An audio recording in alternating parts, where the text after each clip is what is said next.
Hi மக்களே, இன்றைக்கி வந்து பிரம்ம பூஜை செகண்ட் டே வந்து.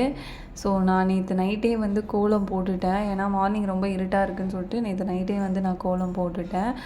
நான் வந்து 3:10க்கு கரெக்டாக எழுந்தேன். அலாரம் வந்து 3 o'clock வச்சேன். பட் எக்ஸ்ட்ராவே 10 minutes நான் தூங்கிட்டேன்.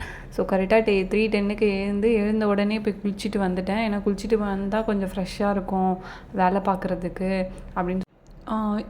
என்னோடய வீட்டு வாசலில் வந்து நான் நேற்று போட்ட கோலம்லாம் அப்படியே இருந்துச்சு. ஸோ நேற்றே நைட்டே பெருக்கிட்டேன்.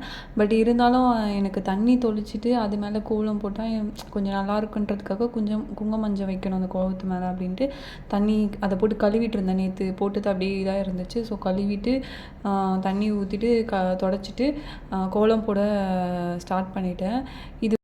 இன்றைக்கி பிரசாதம் செய்யலான்னு சொல்லிட்டு தான் எஸ்டர்டேவே போயிட்டு சரி கேசரி செஞ்சு வைப்போம் சாமிக்கு அப்படின்றதுக்காக நேற்றே போயிட்டு நான் ரவா எல்லாமே அதுக்கு தேவையான திங்ஸ்லாம் வாங்கிட்டு வந்தேன். ஏன்னா ஸ்வீட் வந்து எங்கள் வீட்டில் யாருமே சாப்பிட மாட்டாங்க. நான் செஞ்சாலும் நான் மட்டும்தான் சாப்பிட்ணும். என் பொண்ணு சாப்பிடுவா, பட் அவளுக்கு ரொம்ப ரவை கொடுக்கக்கூடாதுன்றதுக்காக நான் எனக்கு செய்ய மாட்டேன். ஏதாவது கோயிலில் இருந்தால் எனக்கு ரவை கேசரி ரொம்ப பிடிக்கும். பட்டு என் ஹஸ்பண்ட் பிடிக்காதனால ஒரு ஆளுக்காக என்னத்தை நம்ம செய்கிறது அப்படின்றதுக்காக செய்ய முடியல. பட் சாமிக்கு செய்யலாம், கொஞ்சமாக செஞ்சு சாமிக்கு வைக்கலான்ட்டு நேற்று வாங்கிட்டு வந்துட்டேன். பட் என்னால் செய்ய முடியல. ஏன்னா 4:30க்குள்ளே நான் விளக்கேற்றணும்னு சொல்லிட்டு செய்யலை, அப்படியே விட்டுட்டேன். சரி திராட்சை இருந்துச்சு. ஸோ திராட்சையை வந்து சாமிக்கு வந்து வச்சுட்டு சாமி கும்பிடலாம் அப்படின்ட்டு யோசிச்சுட்டு திராட்சையே வச்சுட்டேன் சாமிக்கு. ஸோ அப்புறம் வந்து அடுப்புக்கிட்ட வந்துட்டு கோலம் நைட்டே எல்லாமே சுத்தம் பண்ணி வச்சிட்டேன் நான். ஏன்னா நம்ம இந்த சாமி கும்பிட்றப்ப நம்ம சாமி வீட்டுக்கு வரப்போ நம்ம வீடு வந்து குப்பை மாதிரி இருக்கக்கூடாது, கொஞ்சம் வந்து க்ளீனாக இருக்கணும். இப்போ நான் வந்து ஒர்க்கிங் உமன் தான். பட் இந்த பூஜை பண்ணுறப்ப நான் பல தடவை யோசித்து தான் இந்த பூஜையே நான் பண்ண முடிவெடுத்தனே. ஏன்னா நான் வந்து ரெகுலராக ஒரு நாள் நல்லா வேலை செய்வேன், ஒரு நாள் வந்து திடீர்னு வேலையே செய்ய மாட்டேன். என்னோடய மைண்டை பொறுத்து இருக்குது. டயர்டாக இருக்கும். காலையில் வேலையை முடிச்சுட்டு வீட்டு வேலையெல்லாம் முடிச்சுட்டு ஆஃபீஸ் போவேன். ஆஃபீஸ் போய்ட்டு ஒரு 6:30 7 o'clock வீட்டுக்கு வருவேன். ஸோ வீட்டில் வந்துட்டு வீடு வந்த உடனே நம்ம க்ளீன் பண்ண முடியாது. எனக்கு அன்றைக்கி தோணுச்சுன்னா நான் க்ளீன் பண்ண ஸ்டார்ட் பண்ணிவிடுவேன். இல்லைன்னா நான் பண்ணவே மாட்டேன், அப்படியே குப்பை மாதிரியே கிடக்கும். பட் இந்த பூஜை நான் பண்ண போகிறேன், என்னால் இதெல்லாம் முடியுமா? சோம்பேறியிலே 1 நம்பர் சோம்பேறி நான் சொல்லலாம். நான் வேலை செஞ்சால் நல்லா வேலை செய்வேன், இல்லைன்னா செய்யவே மாட்டேன் வேலை. ஸோ அதனால் ஒரு தடவைக்கு 2 தடவை யோசிச்சு தான் இந்த பூஜையே ஸ்டார்ட் பண்ணேன். பட் செகண்ட் டேவே நல்லா ஸ்மூத்தாக தான் போச்சு. எனக்கு மைண்டில் செட் ஆகிடுச்சு 4:30க்குள்ளே நான் விளக்கேற்றணும் சொல்கிறாங்க. 5 o'clock 5:30க்குள்ளெலாம் விளக்கேற்றலாம் அப்படின்னு சொல்லிட்டு. ஆனால் எனக்கு மைண்டு வந்து செட் ஆகிடுச்சு 4:30க்குள்ளே நான் விளக்கேற்றணும். ஸோ அதுக்குள்ளே நான் என்ன முடியுமோ அந்த எல்லா வேலையும் நான் செஞ்சிடணும். மேக்ஸிமம் நைட்டே நான் எல்லா வேலையும் செஞ்சுட்டு தான் மார்னிங் படுப்பேன். ஏன்னா ஒரு நாள் இல்லை ஒரு நாள் நம்ம லேட்டாக எழுந்திரிச்சிருவோம். ஸோ அதனால் நான் அந்த டைமில் போய்ட்டு ஐயோ இந்த வேலை செய்யலே அப்படின்னு சொல்லிட்டு நான் நினைக்கக்கூடாதுன்றதுக்காக நான் வந்து நைட்டே எல்லா வேலையும் செஞ்சுருவேன். ஒரு நாள் விட்டு ஒரு நாள் பூ போடலாம். பூ வந்து நல்லா தான் இருந்துச்சு, வாடலை. ஸோ டெய்லியும் பூ மாற்ற சொன்னாங்க. பட் எனக்கு வந்து பூ ஆடாமல் தூக்கி போட மனசு இல்லை. ஸோ அதனால் ஒரு நாள் விட்டு ஒரு நாள் பூ மாற்றிக்கலாம் அப்படின்றதுக்காக அப்புறம் சாமிலாம் கும்பிட்டு முடித்தோடனே போற்றி சொல்லலாம். அங்காளம்மா வந்து 108 போற்றியும், வாராயி 108 போற்றியும், முருகாவோட 108 போற்றியும் வந்து 4:32க்குலாம் நான் முடிச்சிட்டேன். என்னோடய பூஜையே முடிச்சிட்டேன். அதாவது நான் 4:30க்குள்ளே முடிக்கணும் அப்படின்றது மைண்ட் செட் வச்சனால 4:30க்குலாம் என்னோடய பூஜை வேலையை நான் முடிச்சிட்டேன்.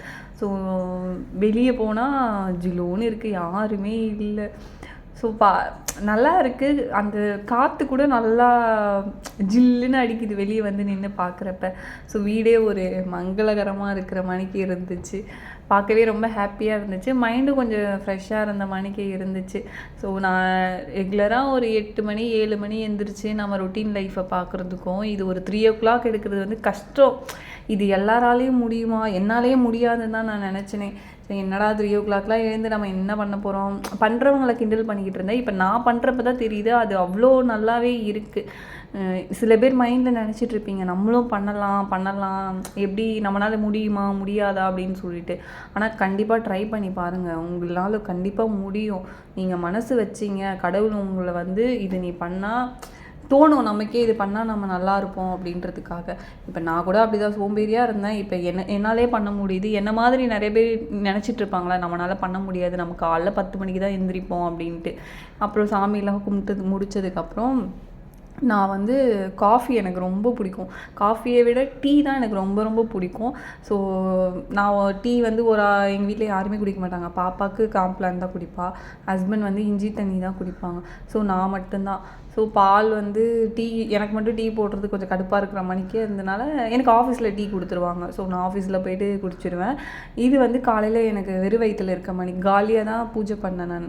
சாப்பிட்டு பூஜை பண்ணக்கூடாது, எதுவுமே தண்ணி கூட குடிக்கல நான்.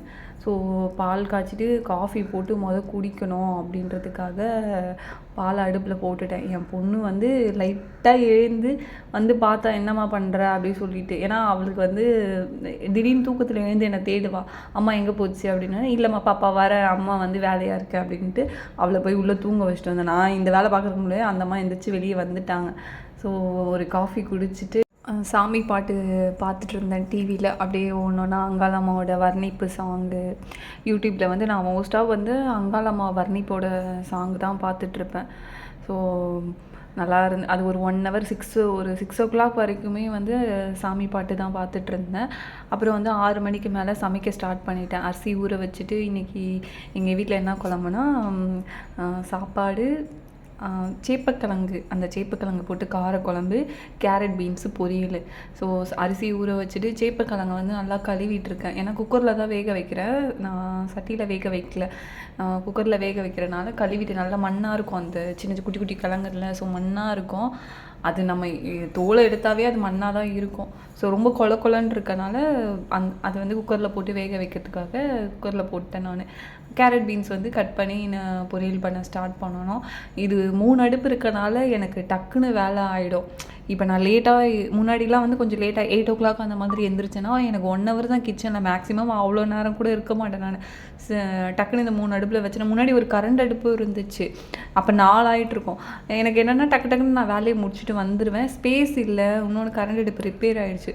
ஸோ அதனால் 3 அடுப்பில் இதுவே போதும், இதுலேயே சீக்கிரமாக நான் செஞ்சிடுறேன். சம்டைம்ஸ் இதுவே பத்தாது, ஏன்னா எதனா ஒன்று வேகும், எக்ஸ்ட்ரா இன்னொரு அடுப்பு இருக்குமா அப்படின்ற மணிக்கு மைண்ட் செட் தோணும். நம்ம வீட்டில் இருந்தால் பொறுமையாக செய்யலாம், பட் நம்ம வேலைக்கு போகிறனால அவசரமாக செய்யணும். அதனால் 3 அடுப்பு கம்ஃபர்ட்டாக இருக்குன்னு சொல்லிட்டு இது நான் என் ஹஸ்பண்ட் கிட்ட சண்டை போட்டு வாங்கினேன், எனக்கு இந்த அடுப்பு வேணும். பட் இந்த கிளாஸ் ஸ்டவ் வாங்குற வரைக்குமே நான் யோசித்தேன், இது வந்து நமக்கு ஏதாவது நிறைய பேர் என்னை பயன்படுத்தினாங்க, இது வெடிக்கும், இது வாங்காதீங்க, ஸ்டீல் வாங்குங்க அப்படின்னு சொல்லிட்டு. ஆனால் நம்ம அது மேலே ஏதாவது ஹீட்டு வச்சா, ஏதாவது வெயிட் ஏதாவது வச்சா தானே அது உடையும். நம்ம கேர்ஃபுல்லாக யூஸ் பண்ணால் அது எதுவுமே ஆகாது.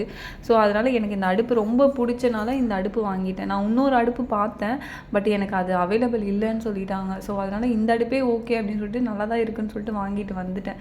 ஸோ சின்ன வெங்காயம் போட்டு காரக்குழம்பு வச்சா அவ்வளோ ஒரு டேஸ்ட்டாக இருக்கும். நான் மோஸ்ட் ஆஃப் வந்து வீட்டில் இருந்தாவே வேலைக்கு போகிறனால பெரிய வெங்காயம் யூஸ் பண்ணுவேன். டைம் இருந்தால் சின்ன வெங்காயம் போட்டு குழம்பு வைப்பேன். ஏன்னா சின்ன வெங்காயத்தில் அவ்வளோ ஒரு டேஸ்ட் இருக்கும். அவ்வளோதான், சமையல் முடிச்சிட்டேன். இது வந்து சீரக தண்ணி என் ஹஸ்பண்ட் கேட்டாங்கன்னு சொல்லிட்டு கருஞ்சீரக தண்ணி. பாய் மக்கள்.